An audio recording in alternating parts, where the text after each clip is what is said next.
మామూలుగా ఎవరైనా నలుగురిలో మాట్లాడాలంటే అబ్బో నా వల్ల కాదు బాబాయ్ నాకు భయం అమ్మ నేనేం మాట్లాడుతున్నా ఏమో అని చెప్పేసి హడలిపోతుంటారు, భయపడుతుంటారు. ఇప్పటికీ సర్వసాధారణంగా బాగా మాటకారితనం ఉంటుంది, బాగా మాట్లాడగలుగుతారు, కానీ నలుగురిలోకి వచ్చి మాట్లాడాలంటే భయపడుతుంటారు.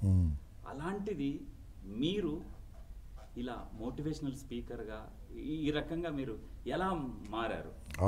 Very good. అసలు మిమ్మల్ని ప్రభావితం చేసిన అంశాలు ఏంటి? ఎవరైనా కారకులు ప్రేరకులు ఉన్నారా? కారకులు ప్రేరకులు దీంట్లో నిజంగా చూసుకోవాలంటే నేను స్టూడెంట్ టైంలో నుంచే కొద్దిగా లీడర్షిప్ చేసామని. దాని తర్వాత ఏమైందంటే నేను మా ఎల్ఐసిలో చేరిన తర్వాత కూడా మా యూనియన్ కూడా అక్కడ స్టార్ట్ అయిందండి. జాయింట్ సెక్రటరీగా, ఆర్గనైజ్ సెక్రటరీగా, జనరల్ సెక్రటరీగా, ప్రెసిడెంట్గా మా యూనియన్లో కూడా అక్కడ national federation of institute field workers of India అంటారు, హైదరాబాద్ డివిజన్ వరకు చేయడం జరిగింది. కానీ నాకు ఇంకేదో నేర్చుకోవాలని తపన. ఇది నాకు సరిపోదు, ఇదంతా ఊరికే మాట్లాడుతున్నా, కానీ సైంటిఫిక్గా నేర్చుకోవాలి. అప్పుడు 1992లో అండి జూనియర్ ఛాంబర్ ఇంటర్నేషనల్ జేసీఐ అనే సంస్థలో ఒక సాధారణ మెంబర్గా చేరాను. అక్కడ చేరిన తర్వాత దాంట్లో ఏముంటుందంటే అది వ్యక్తిత్వ వికాస సంస్థ మెయిన్గా, ఇండివిజువల్ డెవలప్మెంట్ ఆర్గనైజేషన్ అంటారు. వేరేదేమో కొన్ని సేవా సంస్థలు ఉంటాయి కదా, ఇక్కడ సేవతో పాటు వ్యక్తిత్వాన్ని డెవలప్ చేస్తూ ఉంటారు. అటువంటి ఆర్గనైజేషన్ అమెరికాలో పుట్టింది, అది మా ఇండియాలో కూడా చాలా పాపులర్ ఆర్గనైజేషన్ అది. దాంట్లో చేరిన తర్వాత ఫస్ట్ పబ్లిక్ స్పీకింగ్ నేర్పించారు. అంటే అంతా నేను పెద్ద స్పీకర్ కూడా కాదు, నాకేం రాదు. అక్కడ సిస్టమేటిక్గా నేర్చుకోవాలి. పబ్లిక్ స్పీకింగ్ నేర్చుకున్నాను. దాని తర్వాత స్పీచ్ క్రాఫ్ట్ అని నేర్చుకున్నాను కొన్ని నెక్స్ట్ ఇయర్ తర్వాత. దాని తర్వాత ట్రైనర్ వర్క్షాప్ నేర్చుకున్నాను. దాని తర్వాత నేషనల్ ట్రైనర్ వర్క్షాప్ నేర్చుకున్నాను. దాని తర్వాత ప్రైమ్, ఎక్సెల్ రకరకాల కోర్సులు నేర్చుకున్నాను. ఆ సంస్థ తరఫున 36 దేశాలు తిరిగి వచ్చాను నేను. దాని తర్వాత ఇప్పుడు 56 దేశాలు తిరిగాను ఇప్పుడు నేను, టోటల్ 56 కంట్రీస్. సో మరి ఎంత అద్భుతంగా అనిపించిందంటే నేను 96లో ఆ సంఘానికి ప్రెసిడెంట్ అయినా, ఆ జూనియర్ ఛాంబర్ ప్రెసిడెంట్ అయినా. నాది ఏంటంటే మొదటి నుంచి పంచుకోవడం అలవాటు. ఏది ఉంటుంది నేను ఏది నేర్చుకుని ఇమీడియట్గా పంచుకుంటాను. అంటే షేర్ కరేగా, పులి సింహాలు అని పంచు, షేర్. సో అన్నీ పంచుకోవడం అలవాటు నాకు బాగా. సో అందరినీ అరే why you're teaching there not members అంటే what is that we're when I was a poor nobody taught us. నేను పేదవానికి నాకు ఎప్పుడు చెప్పలేదు. నేను కరెక్ట్గా డిగ్రీలో నాకు ఎవరైనా చెప్పి నేను ఐఎస్ అవుతుంటే నాకు ఎవరు చెప్పలే, నాకు ఎవరు చేయలే. నాకు నా గ్రాస్పింగ్ పవర్ కానీ కష్టపడుతుంది కానీ నాకు తెలియదు. నో బడీ టాట్ అస్, ఎవరు చెప్పలేదు. ఏదో ఇట్లా వచ్చేసాము. కానీ నెక్స్ట్ జనరేషన్కి మనం సపోర్ట్ చేయాలి కదా అని చెప్పేసి ఉచితంగా ఒక వర్క్షాప్ మొదలుపెట్టామండి 1996లో. ఉచితంగా వర్క్షాప్ ఇంపాక్ట్ అనే సంస్థ. అది సంస్థ పేరు అనుకోకుండా వచ్చింది అనుకోండి. చొక్కా వెంకటరమణ గారు, ఆ సార్ పేరు ఇప్పుడు చెప్పాలని, చాలా అద్భుతమైన మెజిషియన్, నాకు మంచి స్నేహితుడు అండి, రచయిత కూడా, అద్భుతమైన మనిషి, మంచి మనస్సున్న మహానుభావుడు. అతను నేను కలిసి ఒకసారి మేము సిటిజన్ లైబ్రరీ కలిసినప్పుడు ఎప్పుడు కూడా ఏదో ఏమైనా చేయాలి సమాజానికి అని. అప్పుడు అన్నాడు గంపగారు మనం అన్ఎంప్లాయిడ్కి ఏమైనా సపోర్ట్ చేద్దామంటే అప్పుడు ఏం చేసామంటే అన్ఎంప్లాయిడ్ యూత్ కోసము ఒక ఉచితంగా సార్కు అక్కడ అందరూ పేపర్ వాళ్ళు వచ్చారు, న్యూస్ పేపర్ వాళ్ళు ఇచ్చి మేము ఫ్రీగా నేర్పిస్తామంటే అక్కడ సెంట్ ఆడమ్ స్కూల్ అని దాంట్లో ఫ్రీ తీసుకొని 40 మంది నిరుద్యోగ యువతకు 1 మంత్ ట్రైనింగ్ ఇచ్చామండి. Communication skills, public speaking skills, interview skills, just a minute, resume writing, goal setting, time management, human relations, negotiation skills, conflict management, ఇవన్నీ వెరీ ఎక్స్పెన్సివ్ అండి. ఇది ఒక కోర్స్ అని 8,000 10,000. పబ్లిక్ స్పీకింగ్ నేర్చుకోవాలంటే ఒక టీవీ ఛానల్ వాడి 8,000 10,000 తీసుకుంటున్నారు. ఏం నేర్పిస్తున్నా నాకు తెలియదు కానీ నేర్పిస్తారు బాగానే. ఇది ఎందుకు ఇంత అంటే పేదవాడు ఎప్పుడు నేర్చుకోవాలి, పేదవాడు అయిపోవాలి ఇంకా. అందుకని ఫ్రీగా చెప్పేయమండి. 40 మంది చేరితే 32 మందికి ఉద్యోగాలు వచ్చాయండి. అదే ఇది బాగుంది అనిపించింది. ఒక అబ్బాయి లాస్ట్ డే మాట్లాడుతూ sir you all really you have given a great impact an our life అన్నారు. ఏంది ఏదన్నా ఇంపాక్ట్ అన్నారు. మా సంస్థ పేరు ఇంపాక్ట్ అని పెట్టుకున్నాం అక్కడ. అంతవరకు ఏం లేదు, ఉచిత వ్యక్తిత్వ వికాసం అని పెట్టుకున్నాం. సో ఇంపాక్ట్ అని పేరు పెట్టి సోమా మహేష్ గారు ఆ రోజు పెట్టింది, ప్రొఫెసర్ ఇక్ఫా యూనివర్సిటీలో ఉన్నాడు. ఆ పేరు పెట్టి దాంతో ఉరికే సరదాగా చేసుకుంటూ వెళ్ళిపోయాము. అయితే మెయిన్గా మనది ఏంటంటే యువత నిర్వీర్యమైపోతుందండి. యువతను కరెక్ట్గా చక్కదారిలో సరైన దారిలో నడిపిస్తే దేశం మారిపోతుంది. మీరు నమ్మినా నమ్మకుండా ఖచ్చితంగా చెప్పాలను, ఫ్యూచర్లో ప్రపంచంలో విత్-ఇన్ 3 స్టేజ్లో నా ఇండియా ఉండబోతుంది.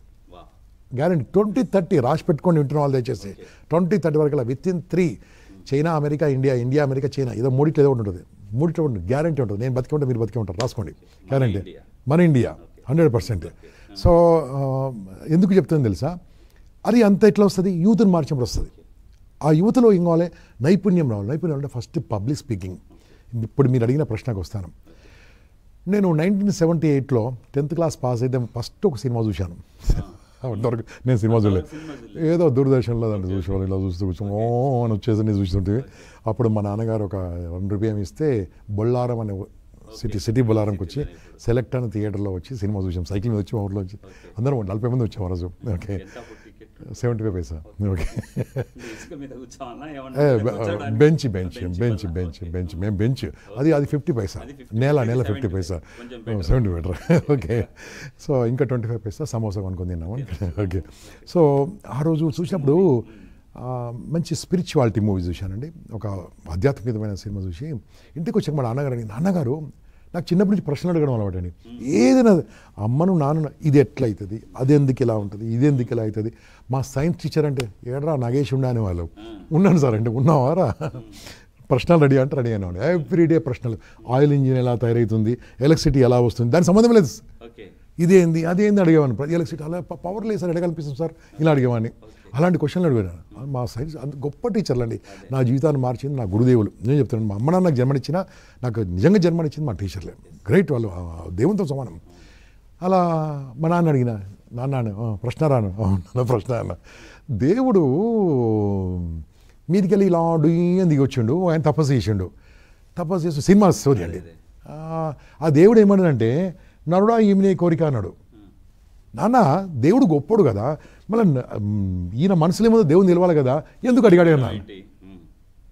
మళ్ళీ క్వశ్చనే అన్నాడు. లాజిక్ అని ఒకటిరా, సాక్షాత్ భగవంతుని కూడా మనిషి మనసులో ఏమో తెలియదు కాబట్టి ప్రే చేయాలరా అని చెప్పిండు. ప్రే చేయాలి, ప్రార్థన చేయాలని చెప్పిండు. అప్పుడు నాకు అలా నచ్చింది ఏం తెలుసా, సాక్షాత్ భగవంతుని కూడా మనిషి మనసులో ఏమో తెలియదు. అందుకోసమే మనసు విప్పి మాట్లాడాలంటే నోరు విప్పి మాట్లాడాలి. నోరు విప్పి మాట్లాడినప్పుడే అన్నీ పోతాయండి. అందుకే నేను హైదరాబాద్లో ఏమంటా తెలుసా, మూ కోల్కే బాత్ కరేతో భగవాన్ ఉత్తర్కే ఆతా, మూ బంద్ కరేతో కచరా బి నహీ జాతా. చెత్త కూడా లోపలికి వదు అంటే నోరు తెరిచి మాట్లాడాలి. సూసైడ్ కారణం ఏందండి, మాట్లాడకపోవడము. మానవ సంబంధాల కారణం ఏంది, మాట్లాడకపోవడము.